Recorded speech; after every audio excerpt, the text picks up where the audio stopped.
प्यारे देशवासियों, आप सभी को स्वतंत्रता दिवस की हार्दिक हार्दिक शुभकामनाएं। आज के इस पावन पर्व पर हम याद करेंगे अमर क्रांतिकारी शहीद रामप्रसाद बिस्मिल। दोस्तों, रामप्रसाद बिस्मिल भारत के अग्रणी सेनानी ही नहीं अपितु उच्च कोटि के कवि, शायर, अनुवादक, बहुभाषाई, इतिहासकार व साहित्यकार भी थे। आज हम उनकी कुछ अमर पंक्तियां इस एपिसोड में सुनेंगे। दोस्तों, जब काकोरी कांड का मुकदमा लखनऊ में चल रहा था, पंडित जगत नारायण मुल्ला सरकारी वकील के साथ उर्दू के शायर भी थे। उन्होंने अभियुक्तों के लिए मुल्जिमान की जगह मुलाजिम शब्द बोल दिया। फिर क्या था, पंडित रामप्रसाद बिस्मिल ने तपाक से उन पर ये चुटीली फब्ती कसी। मुलाजिम हमको मत कहिए, बड़ा अफसोस होता है, अदालत के अदब से हम यहाँ तशरीफ लाए हैं। पलट देते हैं हम मौजे हवादिस अपनी जरूरत से, कि हमने आंधियों में भी अक्सर चिराग जलाए हैं। उनके कहने का स्पष्ट मतलब था कि वे मुलाजिम बिस्मिल जी नहीं, मुल्ला जी हैं, जो सरकार से तनख्वाह पाते हैं। बिस्मिल जी तो सिर्फ राजनीतिक बनती हैं, अतः उनके साथ तमीज से पेश आए। साथ ही ताकीद भी की कि वे समुद्र की लहरों तक को अपने दुस्साहस से पलटने का दम रखते हैं। मुकदमेबाजी पलटना कौन सी बड़ी चीज है, इतना बोलने की हिम्मत किसकी हो सकती है। मुल्ला जी के पसीने छूट गए। उन्होंने कन्नी काटने में ही भलाई समझी। वे चुपचाप पिछले दरवाजे से खिसक लिए। फिर उस दिन उन्होंने कोई जिरह ही नहीं की। ऐसे हाजिर जवाब थे हमारे बिस्मिल। दोस्तों, प्रिवी काउंसिल से अपील रद्द होने के बाद फांसी की तिथि 19 दिसंबर 1927 को मुकर्रर हुई, जिसकी सूचना गोरखपुर जेल में बिस्मिल जी को दे दी गई। किंतु वे इससे जरा भी विचलित नहीं हुए और बड़े ही निश्चित भाव से अपनी आत्मकथा, जिससे उन्होंने निज जीवन की एक छटा नाम दिया था, पूरी करने में दिन रात डटे रहे। एक क्षण को भी बिना सुस्ताए और न सोए उन्हें ये पूर्वाभास हो गया था कि बेरहम और बेहया ब्रिटिश सरकार उन्हें पूरी तरह से मिटाकर ही दम लेगी। तभी तो उन्होंने आत्मकथा में एक जगह उर्दू का ये शेर लिखा था, क्या है लज्जत की रग रग से ये आती है सदा, दम न ले तलवार जब तक जान बिस्मिल में रहे। दम न ले तलवार जब तक जान बिस्मिल में रहे। जब बिस्मिल को प्रिवी काउंसिल से अपील खारिज होने की सूचना मिली तो उन्होंने अपनी गजल लिखकर गोरखपुर जेल भिजवाई, जिसका एक मतला यहाँ पर मैं पेश करता हूँ। मिट गया जब मिटने वाला, फिर सलाम आया तो क्या। मिट गया जब मिटने वाला, फिर सलाम आया तो क्या। दिल की बर्बादी के बाद उनका पयाम आया तो क्या।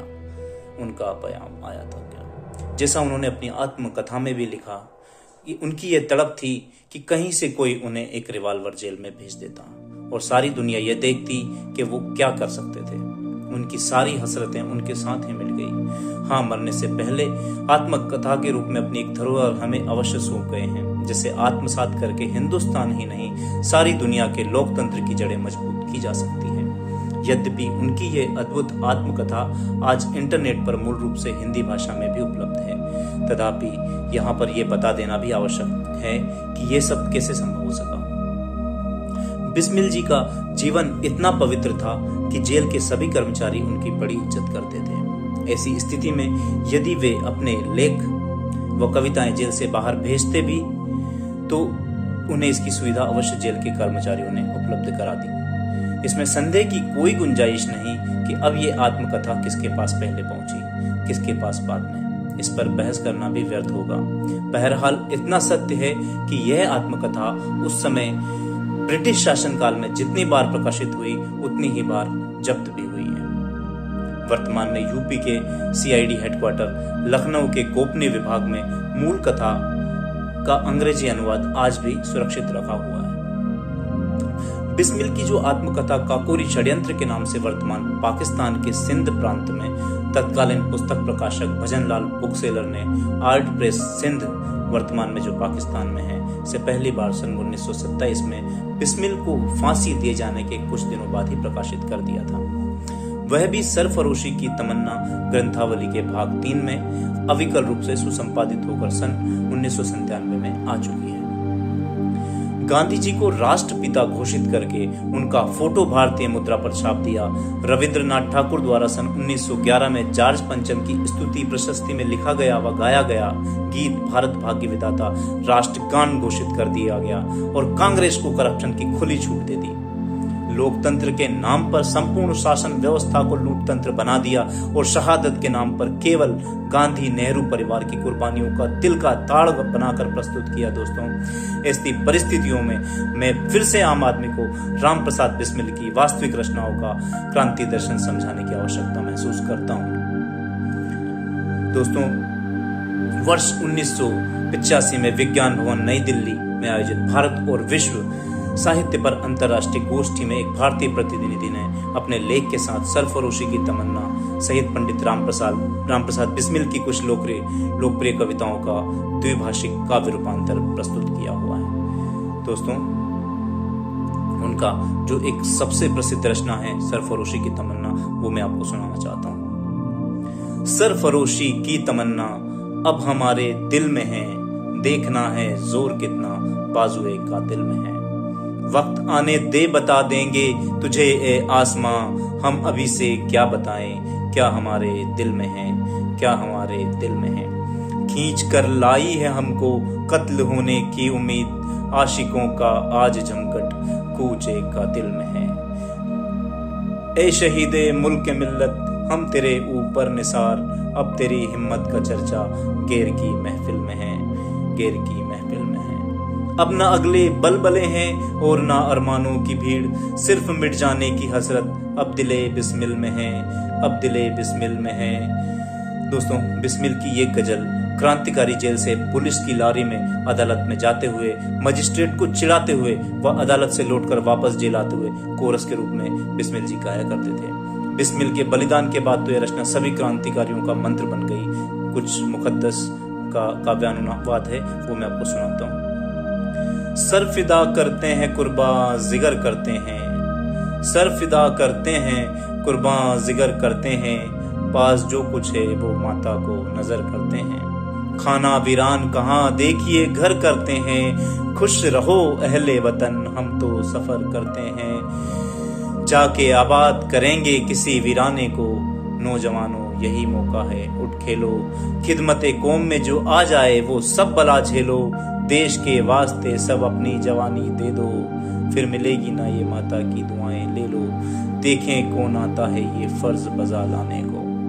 दोस्तों, बिस्मिल का ये उर्दू मुखम्मस भी उन दिनों सर्वाधिक लोकप्रिय हुआ करता था। ये उनकी अद्भुत रचना है और इतनी अधिक भावपूर्ण है कि लाहौर कॉन्स्पिरेंसी केस के समय प्रेमदत्त नाम के एक कैदी ने अदालत में गाकर सुनाई तो सभी श्रोता रो पड़े।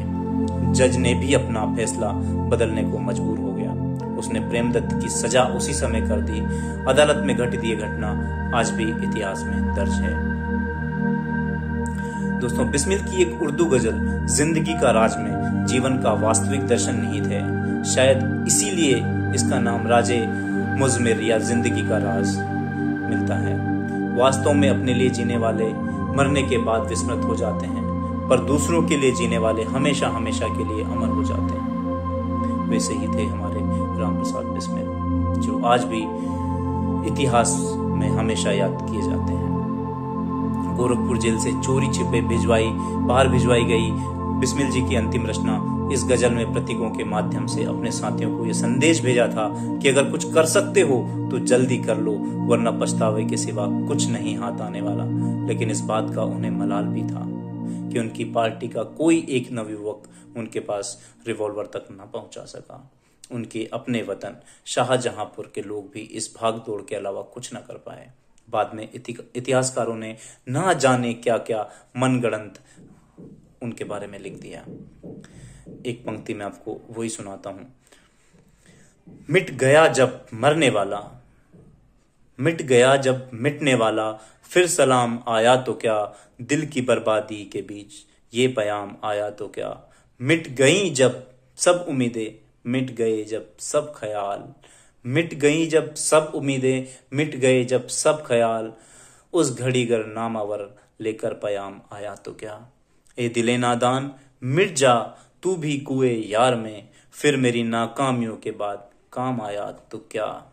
काश अपनी जिंदगी में हम वो मंजर देखते, यूं सरे तुर्बत कोई मशहर खिराम आया तो क्या। आखिरी शब्द दीद के काबिल थी बिस्मिल की तड़प, सुबह दम कोई अगर बालाए बाम आया तो क्या, बालाए बाम आया तो क्या। दोस्तों, राम प्रसाद बिस्मिल हमेशा हमेशा हमारे दिलों में रहेंगे और उनकी शहादत इतिहास में दर्ज है और उनकी शहादत को हम सब मिलकर सलाम करते हैं। तो दोस्तों, आज का ये सफ़र यहीं रोकते हैं और फिर किसी नए सफ़र में दोबारा मुलाकात होगी। तब तक के लिए मुझे इजाज़त दीजिए। जय हिंद, जय भारत।